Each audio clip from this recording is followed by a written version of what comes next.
Hi guys, welcome back. Today I'm going to be answering a question from one of my subscribers. Audrey Whitaker writes, recently a fellow colorist was watching me color and said that I color wrong. I normally color with straight lines right next to each other. I was told that the proper way to color is in tiny circles. What is the correct way to color, or is there a correct way? Okay, Audrey and everybody else who has this question. Is there a right and a wrong way to color? Well, if you are coloring for relaxation purposes and you're just doing mandalas and relaxing by the television, trying to bring down your blood pressure, you really don't have to concentrate on what your strokes are. Actually, it's better that you do strokes that are comfortable for you. If your hand likes the way one stroke is versus another stroke, leave it alone. If you're doing coloring to create artwork where you want to increase your skills, yes, there is a proper way to do strokes. I'm going to demonstrate some of them for you and what you should be looking out for and why you use them. Okay, so now I've got my paper and I'm using some gray paper today just so that my strokes stand out and you can see them better. And I'm going to put this on 2 times so you get it nice and close. Okay, the first stroke you were talking about and that they were talking about would resemble this. This is a very common way of coloring and it's called hatching. It is not wrong. In fact, I use it all the time. Every artist hatches. Every colorist should be hatching. It is a correct way of doing a stroke. If she witnessed you doing this, you could see the difference right here and right here. This is where you're forming tightly knit loops, okay? And you don't want to do that. Because when you go to do your second line and adjoin those loops, and I did this spread out, a lot of people do it, you know, much closer together. I just wanted you to be able to see the loops. When you do it on a second or a third, you see what happens?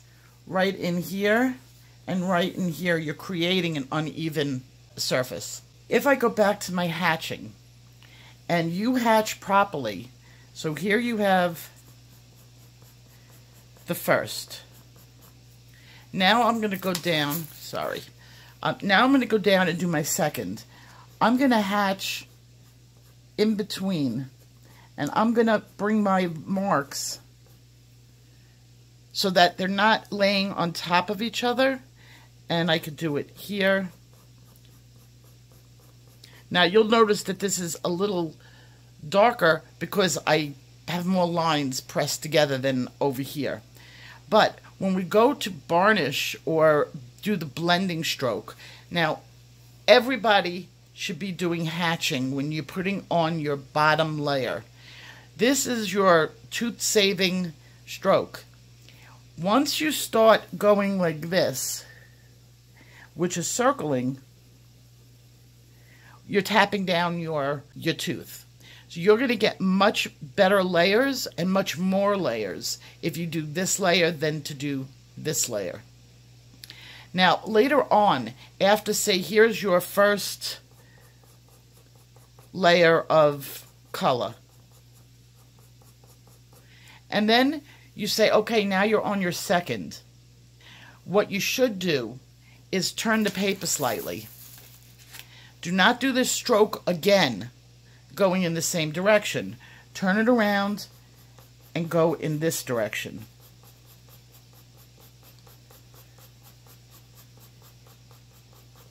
Now look how smooth that comes out. Then you turn around and you do it in another direction. Okay? This is called cross-hatching. This builds up the layers so that they're so tightly woven together that when you go to do, say, the next stroke, say you built this up to 4 or 5 layers and it's time to blend them all together.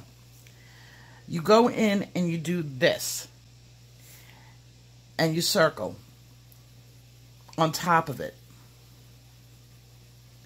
You're going to have enough underneath and enough on top. Now, I used Derwent, which isn't as blender friendly as Prisma, but had I done that in white, and I had gone and I'd done circles, it blends very nicely. And then you can go around, but you're going to be tapping your tooth down a lot as soon as you start doing circles. Another way of doing it, and let me just sharpen up my pencil because the next stroke needs a sharp, okay. Everybody loves Chris Chang. This is a very popular stroke with her. Every artist mixes their strokes, so there's no artist that's going to do a picture all in this or all in just this. Nobody does that because you have to kind of get in between things and on top of things. Everybody uses a combination. The way you choose your combination of strokes comes naturally. I don't sit down at a paper and say, oh, I'm going to do 3 layers of this stroke and 2 layers of this stroke. I just don't do that. As the picture develops, you see where and what is needed and where and what needs blending, and then you just automatically, your hand just starts doing the strokes. This is when you get used to it, you're moving on to your intermediate level, and you're comfortable with blending. Beginners usually, remember, when you're a beginner on anything, you're a little wobbly, you're a little unsure of yourself, and your concentration is all there. Once you get to the intermediate level, those fears and those apprehensions sort of go away, and you just sit down and bring your pencil right to the page, and you're completely comfortable. The next stroke that I'm going to show you, and I've done this several times, is vibration. I don't like vibration, and not because I don't like the stroke. It's that I have a little problem with my shoulder, and vibrating my arm bothers my shoulder after a while. So it's not in my style of coloring versus Chris Chang's style of coloring. She uses it way more than I do. I use vibration to do lace or rock or something that needs a lot of texture. Chris has developed her style so that when she does this stroke, and it may not be called vibration, I call it vibration because that's what I'm doing with my arm. When she does it, she gets a very even, smooth covering, and that's what makes her great. She's an advanced artist. Don't panic if you look at her work and you can't do that. She's an advanced artist. I've seen her natural, like her original artwork, and she's a true artist. So here we have your paper. Vibration is going in tiny jutting motion, going in different directions in a small space. Look how smooth. If you get good at this, you can get a very smooth surface, but you have to keep your hands moving, and you can't just sit there. It's not this, where there's large space in between. That's when I do like rock work and lace or something that needs the texture.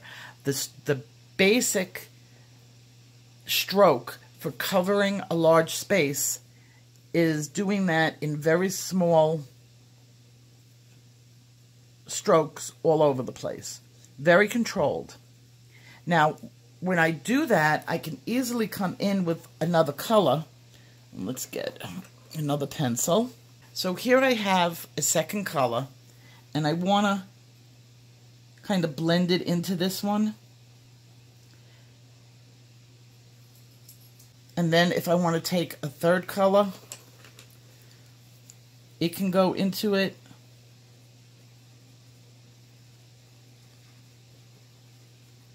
And then when I varnish this down, and you know varnishing is the last layer that you do, where you press everything down and the paper becomes shiny. I'm going to varnish with some white, and when I varnish it with the white, I'm going to get a very smooth blend. And this is why Chris's pictures look so good. She's like the best person I've seen doing this stroke on YouTube. God bless, she must have some muscles, because that hurts. I can only do it in a small space, This layer I'm putting on above the varnishing just brings back your color if you're using white. I always put a little very light layer on it, and your edges can be blended like it is over there. So you have hatching, cross hatching, circling, vibration. Sometimes they call this scribing. I knew there was another term for it, scribing. Then dots. You can use dotting, which doesn't really work out great with pencil, but it's nice for adding in texture. This is more a pen and marker technique, although I do dot on a lot of occasions with pencils. You can dot. The only one that I say don't do is this one, scribbling, where you just do that big round. Oh, I'm going to put it over here and a splotch over here. You see how these things, no good. So I hope this answered your question. Are you doing it wrong? If you're just coloring to relax and you're comfortable doing this and you don't really plan on moving your skills anywhere, you just are doing this for the Zen-like feeling, keep it up. If you ever plan on going anywhere with your artwork or improving it or putting it into a more saved picture type of situation, get out of the habit of scribbling. It's much better if you like that up and down, just hatch it. And oh, the last one that I wanted to show you, hatching usually involves leaving your pencil down on the paper, although I can't even do that. I have to do the next stroke, which is one that I do all the time. I talk about this one all the time, the tapered stroke. Flick, flick, C motion, flick, flick. This edge should be a point. You can do a double-sided tapered stroke where you start up higher and you go.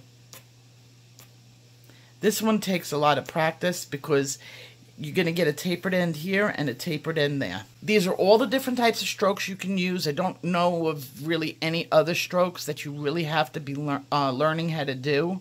With pens, yes, there are, and paint, there's so many other strokes, but using the pencil, these are the basic strokes that you're going to do. I hope this helped you, and I will see you guys later.